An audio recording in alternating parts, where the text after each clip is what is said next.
Sama od bura pod medo twak ewi chwalo puonj mar kit chwech e skunde ma pacho ka. Jokanyo mamoko bende chwalo puonj kod chenro mag konyo e gayo landruok kute mag ayaki e kind rowere. Mae kaluwore ni kwan rowere ma pacho ka magamo kute mag ayaki pod ni malo. Kaka lipota marwa Steve Biko lero, nyoko lwedo e gayo landruok kute gi e kind rowere igeno mar nyago lemo kendo reso ngima rowere ma pacho ka.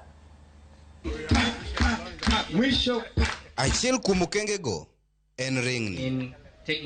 Mae en achiel kuom okenge manyien ma migawo mar thieth kanyakla kod jokanyo mamoko okelo mar geng'o landruok kute mag ayaki e kind rawere. Koro nonro mwakelo ni temo rango ni mopogre gi yedhe mimuonyogi, wanyalo kelo teknoloji mane kata wanyalo kelo mpangilio mane mopogore godo kuom geng'o ka gamo kute mag ayaki.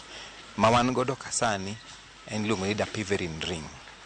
Dapiverin ring en ng'ama miyo konyre godo tiyo e kar nyuol, ikete kar nyuol to geng'o ng'ama miyo gamo kute mag ayaki. For project nieri to wang'iyo nyiri ma are 18 years kadhi mbele, to bende wabro prioritize nyiri ma are at risk manitiere below 18 years.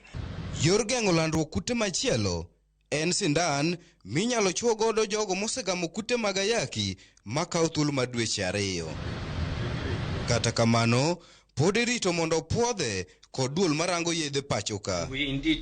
Kenya nokelo yedhe mimuonyo midendo ni PrEP e higa 2017, gino makoro oganda nyalo muonyo mar geng'o gi gamo kute makamano. Nonro yango ni mana 20% mag oganda ema tiyo kod yath mar PrEP, momiyo migawo mar thieth okelo yore mamoko gi. As the country approaches or targets to achieve 0 new infections by 2030, for us this is an important milestone, because for these long-acting prevention methods, we are going to at least improve on other areas.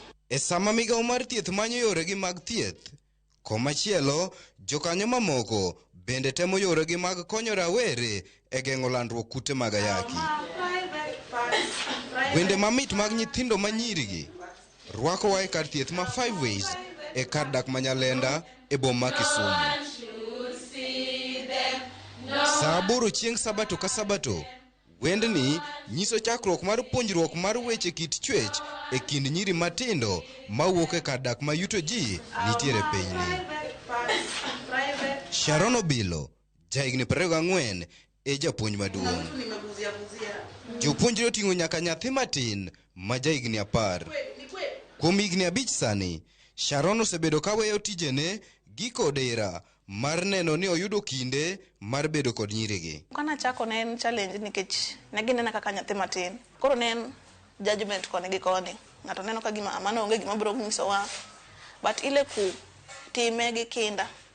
Itime gi kinda nyaka kawuono. Ginena kaka ng'at moro manyalo kelo change e gweng'. Nonro mar Kenya Demographic Health Survey e higa mar 2022 noyango ni rawere chakre higni 15 osechako donjore weche mag hera. Kata kamano, duol mar National AIDS and STI Control Program NASCOP nyiso ni nyithindo manie bwo higni 9 bende osedonjore weche mag hera. Kuom mae, jood bura moko pod medo dhiro mondo nywak puonjruok mar chwech achiel e skunde ma pacho ka. Dwe mar 7 higani, jaod bura ma Kirinyaga, Jane Njeri, notero twak e od bura mamalo madwaro mondo oket puonjruok mar weche kit chwech kaka achiel kuom subjects e skunde. Twagno noyudo kwede ka jood bura moko lieko ni puonjruogno biro medo timbe mag machienglo e kind rawere. We already have health education in our schools.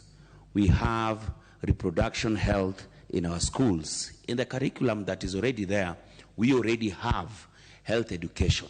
And when you talk about comprehensive, what is comprehensive? Or what is it that you want to be taught in schools that is already not being covered? We are not telling our children engage in sexual activities. We are telling them wait. We are telling them this is not the right time. We are telling them if you ever find yourself in such a scenario, I do not want you to contract HIV and AIDS. I do not want you to contract an STI, I want you to first protect yourself. Paro mar chikni biro higni 2 bang' duol mochung'ne nono gigo misomo e skunde mano Kenya Institute of Curriculum Development tamore kelo puonjruok makamano ka gilero ni en dhi ataro kod ratich nyithindo kaka olere pend chike mapachoka. Kamano bende, mana jumbe machuok mokalo, bishobe ma kanisa Kopere ne dwaro mondo gol buk mar grade mar 7 mane giwacho ni nigi puonj kit chwech mokalo jopuonjre mag klasno. We have noted a worrying trend in terms of the content. For instance, looking at the grade 7 learners book and grade 7 teachers guide titled Health Education in Action have created room for introduction of family planning and encouragement of the use of contraception to very young learners. Migao mar thieth pod manyo yore mag tenore kony mowuok oko mar tego nonro mar gayo kute mag ayaki ka gigeto chenro mar sirikal mar thieth manono midendo ni Universal Health Coverage. This is a problem that the whole global community is grappling with. Ours is now just to be able to prioritize how we put more investments into HIV prevention and other public health interventions, but also to be able to develop interventions that can be able to give us more health for the shilling that we spend on each of the activities. So we'll be able to work together with all partners. No one should touch them. No one should. En lweny ma inywako ne gi yore duto te manyalore ka migao mar thieth ng'iyo lony manyasani mag thieth kod geng'o landruok kute mag ayaki. Jokanyo kaka Sharon bende puonjo rowere. Geno manitie en ni chenrogi duto kanyakla biro duoko chien kwan rawere magamo kendo lando kutego. Steve Biko, Ramogi TV.